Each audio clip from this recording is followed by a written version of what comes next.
गणपति बाप्पा मंगल मूर्ति। नमस्कार, आप देख रहे हैं सिटी सेंटर शो। मुंबई से मैं हूं पूजा भारद्वाज और इस वक्त मैं मौजूद हूं मुंबई के दादर चौपाटी के इलाके में और मेरे पीछे आप ये तस्वीरें देख सकते हैं। आज 7वें दिन के बाप्पा का विसर्जन है और इस तरह से जो घरेलू मूर्तियां हैं, जो छोटी प्रतिमाएं हैं, आप देखेंगे आर्टिफिशियल लेक्स में लाई जा रहे हैं। ऐसे ही एक आर्टिफिशियल लेक यहाँ पे जो बनाई गई है उसके पास हम मौजूद हैं, जहाँ पर छोटी प्रतिमाएं, मिट्टी से बनी हुई प्रतिमाएं विसर्जित की जाती हैं। और ऐसे ही एक घरेलू गणपति आप देख सकते हैं यहाँ पर लाए जा रहे हैं।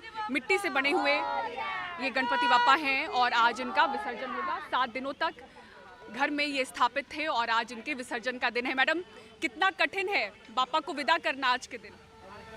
बहुत दुख है, बोलना बहुत दुख है। एकदम कटिंग करना है, एकदम अच्छा नहीं लगता है। आते समय अच्छा लगता है, जाते समय बहुत एकदम दुखी लगता है। हाँ, अच्छा वही पूजा पाठ और धूमधाम से नाच गा कर बाप्पा को लाते हैं, नाच गा के विदा भी करते हैं, लेकिन भावनात्मक सफर है। आज भावुक आप लोग होते हैं, लेकिन हम लोग को भी दुखी होता है ना बाद में। आते समय अच्छा लगता है, जाते समय हम लोग को अश्रु भी आते हैं ना, बाकी कुछ नहीं। गणपति आते अच्छे, जाते अच्छे, इसलिए हम लोग को अच्छा ही बस, बाकी कुछ नहीं। 7 दिनों तक बाप्पा को रखते हैं घर पर बड़े प्यार से पूजा पाठ करके और आज विधि विधान के साथ विदाई कर रहे हैं। कितना कठिन आप लोगों के लिए? आज का ये दिन देखा जाए तो सुबह से मन में एक ऐसी हलचल मची थी कि आज जो 7वां दिन नहीं है, कि मतलब इतनी जल्दी कैसे निकल गए 7 दिन, समझ में नहीं आया। मतलब हर दिन जाते समय आंखों में पानी आता है, बट हमेशा खुशी देके जाता है कि अगले साल ज़रूर आएगा। सो दिल से यही बोलते हैं कि ज़रूर जल्दी आना। और इस बार आपने और एक दिन हमको भक्ति करने का मौका दिया, इसके लिए हम दिल से गणपति बप्पा मोरिया बोलते हैं। और पुढच्या वर्षी लवकर या, यानी कि अगले साल जल्दी आना। शुक्रिया हमसे बात करने के लिए। तो आप तस्वीरें देख रहे हैं विसर्जन की। 7वें दिन के बाप्पा का आज विसर्जन है और इसके बाद अब अनंत चतुर्दशी के दिन जो 10वें दिन के बाप्पा हैं उनका विसर्जन होगा। जो बड़ी प्रतिमाएं हैं, पंडाल की बड़ी प्रतिमाएं, उनकी तस्वीरें आप देखेंगे समंदर किनारे ले जाई जाएंगी। आज लहरें थोड़ी तेज़ हैं, तो जो प्रतिमाएं हैं उसको लेकर लोग अंदर तक समंदर के पास नहीं जा रहे हैं। जो जीवन रक्षक गार्ड मौजूद हैं समंदर के पास, उन्हें ही प्रतिमाएं आज दी जा रही हैं। और जो आर्टिफिशियल लेक्स इस तरह की बनाई जाती हैं, यहाँ पर छोटी प्रतिमाएं और मिट्टी की प्रतिमाएं विसर्जित होती हैं। तस्वीरों में आप देख सकते हैं पूजा पाठ और विधि विधान के बाद अब बाप्पा यहाँ पर विसर्जित किए जाएंगे। तो किस तरह से 7 दिनों तक बड़े लाड प्यार से बाप्पा को अपने परिवार का सदस्य बनाकर घर में रखा जाता है और परिवार आज बेहद भावुक होकर उन्हें इस तरह से विदा करते हैं। तस्वीरों में आप देख सकते हैं। मोरिया रे बप्पा मोरिया रे, मोरिया रे बप्पा मोरिया रे, मोरिया रे बप्पा मोरिया रे, मोरिया रे बप्पा मोरिया रे। इन्हीं तस्वीरों के साथ हम शो की शुरुआत कर रहे हैं। 7वां दिन है आज विसर्जन का और उसकी तस्वीरें हमने आपको दिखाई। बढ़ते हैं शो में आगे। सबसे पहले बात करेंगे आज की सबसे बड़ी खबर की। दिल्ली के मुख्यमंत्री अरविंद केजरीवाल आखिरकार जेल से बाहर आ चुके हैं। सीबीआई के केस में उन्हें जमानत मिल गई है। इससे पहले ईडी के केस में बेल मिली थी, लेकिन सीबीआई ने गिरफ्तार रखा था। अब कई शर्तों के साथ रिहाई मिली है। दिखाते हैं आपको ये रिपोर्ट।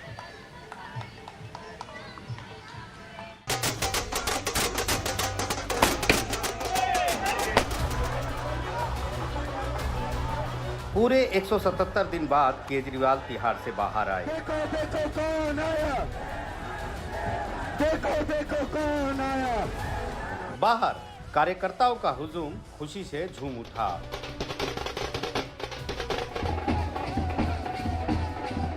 आम आदमी पार्टी के खेमे में ये खुशी 5 महीने बाद आई है।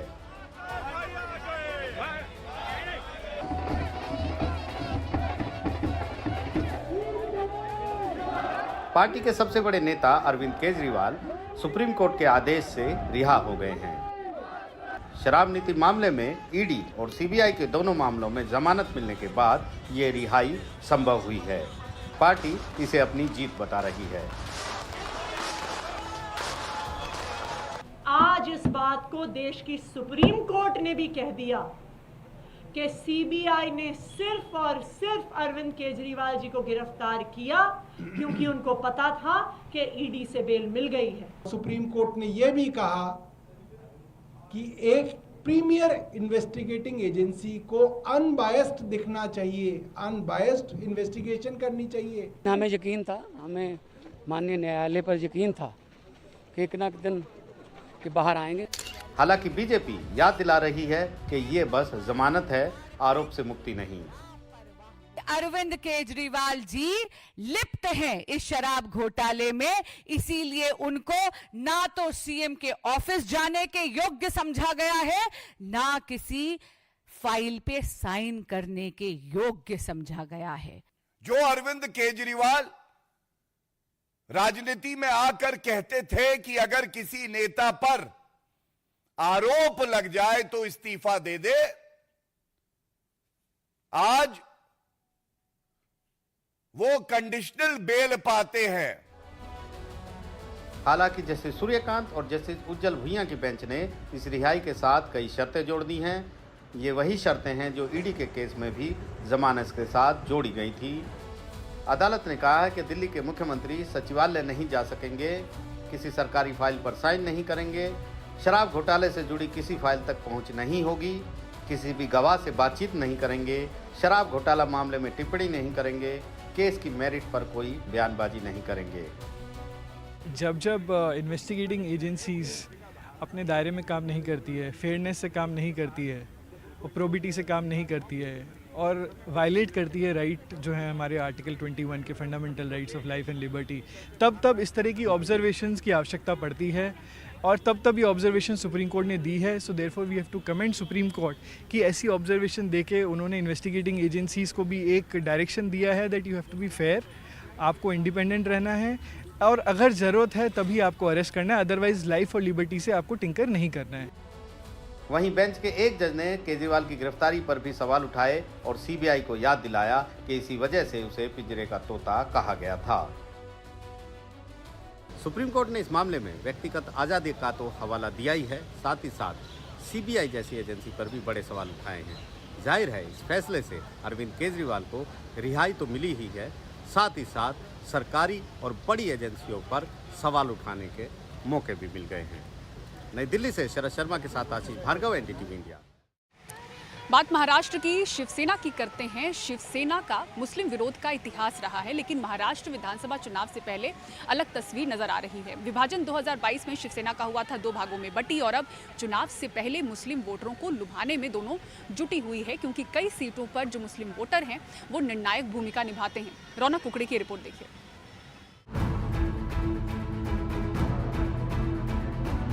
महिलाओं को बुर्का बांटती एकनाथ शिंदे वाली शिवसेना की विधायक यामिनी जाधव, शायद इसके पीछे की वजह है लोकसभा चुनाव में उनकी हार।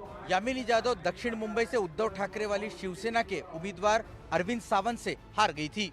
लोकसभा चुनाव के दौरान भाईकला विधानसभा क्षेत्र से यामिनी जाधव को करीब 40,000 वोट मिले, जबकि अरविंद सावंत को 86,000 वोट मिले। 12 दिन की जो मुझे कैंपेनिंग का टाइम मिला था उसमें मैं 3,42,000 से भी ऊपर गई हूँ। तो 12 दिन के मेहनत में अगर इतना तक पहुँचना, ये बहुत मेरे लिए बहुत बड़ी पॉजिटिव चीज़ है। हारना जीतना ये दूसरी चीज़ है, कोई गम नहीं है हारने का। ठाकरे वाली शिवसेना भी मुस्लिम बिरादरी के साथ अपने नए नवेले रिश्ते को पुख्ता करने की कोशिश कर रही है। विधानसभा चुनाव में मुस्लिम उम्मीदवार भी उतारने का वादा ठाकरे वाली शिवसेना कर रही है। शब्बीर भाई जैसे नेता हमारी सरकार में मंत्री भी रह चुके हैं। शिवसेना ये हिंदुत्ववादी पार्टी जरूर है, लेकिन वो मुस्लिमों से द्वेष नहीं करती और अगर कहीं जरूरत पड़ी तो हम मुसलमानों को भी टिकट देने में गुरेज नहीं करेंगे। भले ही बीते कई दशकों से शिवसेना का इतिहास मुस्लिम विरोधी रहा हो, फिर चाहे मुंबई के दंगों के बाद शिवसैनिकों पर मुसलमानों पर हमला करने के आरोप लगे हो, लेकिन जब से उद्धव ठाकरे ने शिवसेना पार्टी की कमान अपने हाथों में ली, तब से कहीं ना कहीं मुसलमानों के प्रति शिवसेना का रुख थोड़ा नरम हुआ है। और खास तौर से 2019 के बाद से जब शिवसेना ने महाविकास आघाड़ी यानी कांग्रेस और एनसीपी जैसी सेकुलरवादी पार्टियों के साथ हाथ मिलाया, तब से ये बदलाव देखने को मिल रहा है। ठाकरे की शिवसेना ने भले ही अपने रवैये में कुछ बदलाव किया हो, लेकिन वो अब भी खुद को हिंदुत्ववादी पार्टी बताती है। दूसरी तरफ मुसलमानों का साथ पाने के लिए शिंदे की कोशिश पर महाविकास आघाड़ी ने तंज कसा है।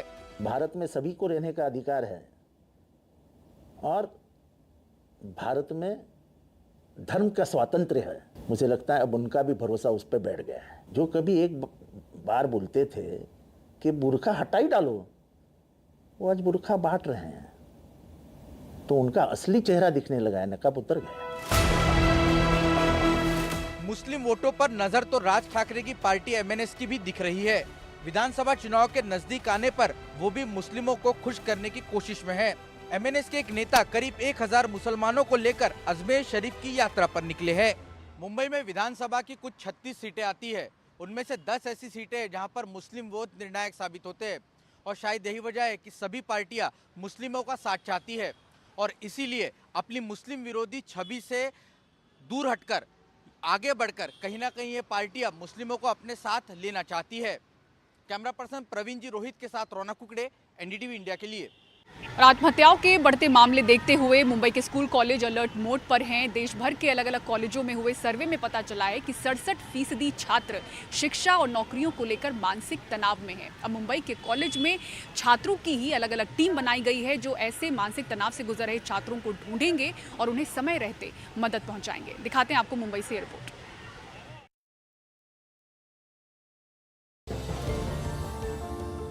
पढ़ाई, करियर, कंपटीशन युवाओं पर मानसिक दबाव बढ़ा रहे हैं। एक सर्वे में पता चला है कि 67% छात्र ऐसे मानसिक तनाव में हैं। जान देने के बढ़ रहे मामलों की गहराई समझने के लिए आदित्य बिरला एजुकेशन ट्रस्ट के मानसिक स्वास्थ्य सेवा पहल एम्पावर ने देश भर के 30 कॉलेजों में सर्वे किया, जिसमें चिंताजनक आंकड़े सामने आए हैं। इसके मुताबिक 67.3% छात्र पढ़ाई, लिखाई और नौकरी को लेकर दबाव से गुजरते हैं। 58.4% छात्रों के लिए पढ़ाई लिखाई का दबाव मानसिक तनाव की खास वजह बनकर सामने आया है। लेकिन जबरदस्त मानसिक दबाव के बावजूद सिर्फ 15% छात्रों ने ही मनोचिकित्सक से मदद मांगी। 58% ने माना कि मानसिक तनाव का सामना करते हुए मदद के लिए वो सबसे पहले किसी दोस्त का रुख करेंगे, जबकि केवल 2% युवाओं ने ही माना कि ऐसी हालत में वो किसी काउंसलर या फिर प्रोफेसर से संपर्क करने का विचार करेंगे। इसके अलावा 94.4% छात्रों ने माना है कि उन्होंने कभी भी खुदकुशी रोकथाम टूल किट या मानसिक स्वास्थ्य प्राथमिक चिकित्सा संसाधनों का उपयोग नहीं किया। 69% छात्रों ने माना कि खुदकुशी की चेतावनी, संकेतों और लक्षणों से वो अनजान हैं। जान देने के बढ़ रहे मामलों और इस सर्वे से अलर्ट मोड पर आए मुंबई के जाने माने KJ Somaiya arts and commerce college ने एम्पावर के साथ मिलकर अपने ही छात्रों की अलग अलग टीमें बनाई हैं, जिन्हें मेंटल हेल्थ फर्स्ट एडर्स नाम दिया गया है। इन पर मानसिक तनाव से गुजर रहे बच्चों को ढूंढने और फौरन उन्हें राजी कर काउंसलर तक पहुंचाने की जिम्मेदारी है। छात्रों की इस टीम के कई सदस्य खुद भी ऐसे मानसिक तनाव का सामना कर चुके हैं, इसलिए सब कुछ बेहतर ढंग से समझते हैं। My sister is 21 years old and basics मतलब पहले प्रॉब्लम्स रहते हैं जो लोगों को नहीं समझ में आते कि वो इश्यूज भी हो सकते हैं कि हमारी मेंटल हेल्थ ख़राब हुई है। Like it was very basic, it was just office issues, office pressure या फिर exam pressure and I used to see her crying, I used to see her go from that stress and everything. But मैं वहाँ होती थी तभी मुझे समझ में नहीं आता था कि मैं क्या करूँ, मैं कैसे उसको हेल्प करूँ। अगर आपके सामने कोई रो रहा है, आप उसको कंसोल कर सकते हो कि ठीक है हाँ हो जाएगा, पर कैसे हो जाएगा वो किसी को नहीं पता, कैसे ठीक हो जाएगा। तो अभी समझ में आता है ट्रेनिंग के बाद कि अगर आप एक प्रोफेशनल को ये करोगे ये चीज़ों के लिए, तो एक प्रोफेशनल आपको अच्छे से हेल्प कर सकता है। पर्सनली अगर मैं बताऊँ तो मैंने अपने प्रेशर को सबसे ज़्यादा अपनी स्लीप पे हावी किया। मतलब मैं प्रॉपर स्लीप नहीं ले पा रही थी उस टाइम पे, लाइक स्पेशली जब मेरा 12th का एग्ज़ाम्स था तो मेरे स्लीप पे बहुत इफेक्ट होता। खाना तो नहीं, क्योंकि मम्मी थी वो बता देती थी खाना खा लो। मम्मी मुझे स्लीप के ऊपर से बहुत चिल्लाती थी कि तू पढ़ रही है ना, तूने पढ़ लिया है पर सो जा, नींद अप्रोप्रिएट। पर मुझे मेरे पर्सनल इसकी वजह से लगता था कि नहीं मैंने नहीं पढ़ा है और मैं अपनी स्लीप को लाइक कॉम्प्रोमाइज़ कर रही थी। And I touch that realistic point कि even though people are shy to say on camera or on media, but yeah, relationship do play a big role if you are into someone, and it doesn't mean कि relationship in the sense love relationship, sometimes friendship affects, क्योंकि हमारा generation बहुत ज़्यादा sensitive हो गया, वो friend से भी hurt हो जाते हैं, उनकी भी बातों से trigger हो जाते हैं। So I think कि human का सबसे बड़ा चीज़ है कि love and connection and all this things, तो फिर वो इफेक्ट करता है I feel more than academic, क्योंकि academic is for a time but people in your life you are attached to them, even like the closest friend from your childhood you remember them, but the marks you got in the childhood you won't remember it. जैसे event अभी is not unusual to be prank, तो कुछ institutes आपने देखे कि जहाँ suicide, so everybody is becoming aware, लेकिन prevent करना इज़ द राइट स्टेप। और जहाँ बच्चों को मेंटली हम प्रिपेयर करें how to manage their academic stress, their relationship issues, और वो राइट वे से हेल्प मिले। सो तो प्रिवेंशन के हिसाब से ये ज़रूरी है, and the purpose should be to reduce that events actually they are happening, and many times what happens they are not able to take the help from the family, क्योंकि again then relationship आता है और elderly आते हैं, और अगर ये relationship student का इशू है तो वो probably may not find that क्यों घर वालों को टेंशन दे या घर वालों को कैसे बताए। So they need some place where they can talk, speak and get a right help. तो ऐसे इंसिडेंट्स अगर हमको प्रिवेंट करने का, तो एब्सोल्युटली राइट मैडम कि हमको ऐसा ये प्रिवेंटिव मेजर्स लेने पड़ेंगे। पढ़ाई लिखाई का दबाव, सोशल मीडिया और रिलेशनशिप, छात्रों के नाजुक दिमाग में ये सब तनाव की खास वजह बनकर उभरे हैं। कारण ऐसे हों तो बच्चे शिक्षक अभिभावकों से दूर ही रहते हैं। ऐसे में दोस्त ही बड़ा सहायक बनता है। इसलिए संस्थानों में अब कोशिश है कि दोस्त बनकर ऐसे तनाव के संकेत को समझें और संस्थान को अलर्ट करें, ताकि कोई भी छात्र अचानक घातक कदम न उठा ले। मुंबई से कैमरामैन संजय मंडल के साथ पूजा भारद्वाज, एनडीटीवी इंडिया।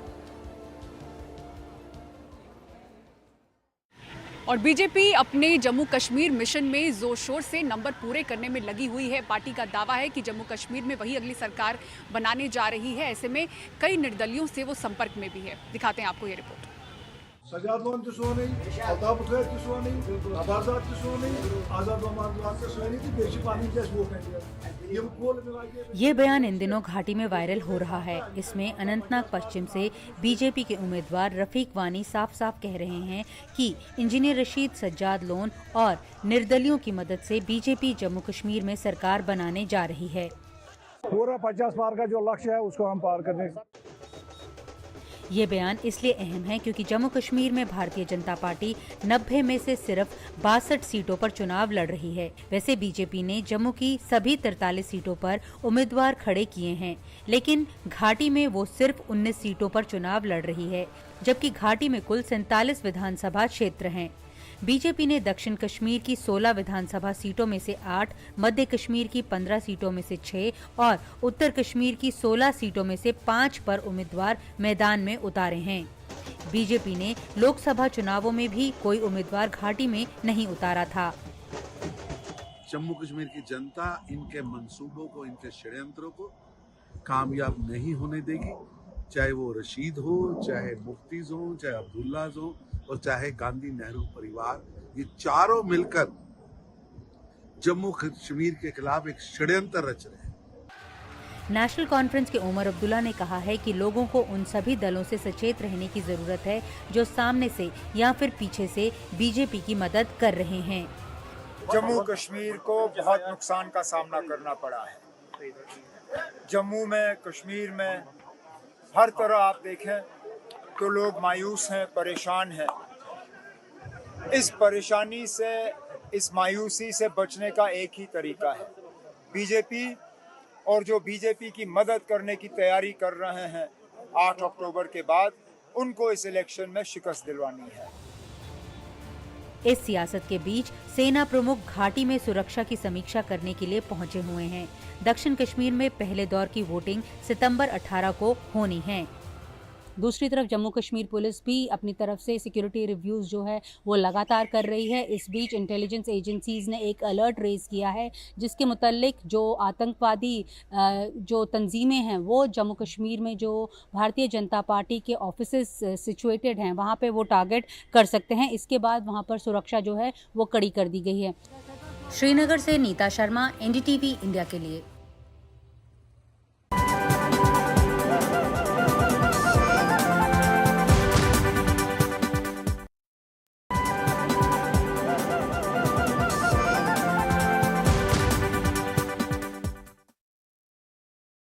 और अब बात उत्तर प्रदेश की, जहां बहराइच में आदमखोर भेड़िए का आतंक कम होने का नाम ही नहीं ले रहा। छठा भेड़िया पकड़ने के लिए वनकर्मियों ने दिन रात एक किया हुआ है। एक भेड़िया जो है वो लगातार वनकर्मियों को छका रहा है। दिखाते हैं इस पर आपको ये खास रिपोर्ट।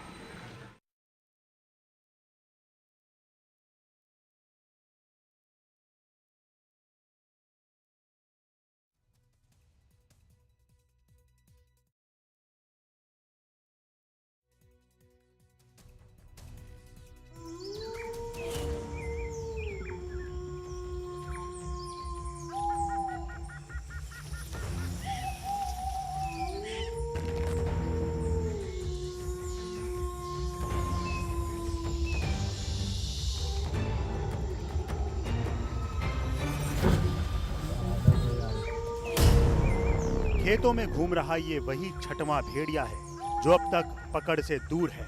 इतनी कोशिशों के बाद भी लगातार जारी हमलों को देखते हुए राज्य सरकार ने अब भेड़िए को देखते ही गोली मारने के आदेश जारी कर दिए हैं। अगर भेड़िया पकड़ में नहीं आता है और वो अटैक जिस तरह से करता है ऐसे ही करता रहने दे, ये भी तो मुमकिन नहीं है। इसलिए उसको मार देना ऑर्डर गलत नहीं है, लेकिन हर मुमकिन कोशिश हम कर रहे हैं कि उसे पकड़ लें। नहीं पकड़ पाएंगे तो उसके लिए यही करेंगे।